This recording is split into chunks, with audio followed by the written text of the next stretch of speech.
Decisions टुडेचा नमस्कार. केंद्रीय ग्राहक संरक्षण प्राधिकरणाने शुभ्रा रंजन IAS अभ्यासावर दिशाभूल करणारी जाहिरात केल्याबद्दल 2 लाख रुपयांचा दंड ठोठावला आहे. एक वर्ग म्हणून ग्राहकांच्या हक्कांचे संरक्षण आणि प्रचार करण्यासाठी आणि ग्राहक संरक्षण कायदा 2019 च्या तरतुदींचे उल्लंघन करणाऱ्या कोणत्याही वस्तू किंवा सेवांची खोटी किंवा दिशाभूल करणारी जाहिरात केली जाणार नाही याची खात्री करण्यासाठी हा निर्णय घेण्यात आला आहे.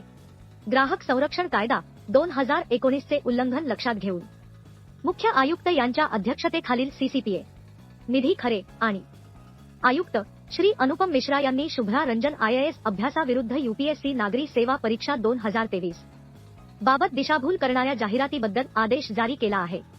कोचिंग इन्स्टिट्यूट आणि ऑनलाईन एडटेक प्लॅटफॉर्म अशा उमेदवारांनी निवडलेले कोर्स किंवा त्यांनी भरलेले शुल्क आणि अशा प्रकारे उपस्थित असलेल्या कोर्सची लांबी न सांगता संभाव्य इच्छुकांवर प्रभाव टाकण्यासाठी यशस्वी उमेदवारांची चित्रे आणि नावे वापरतात.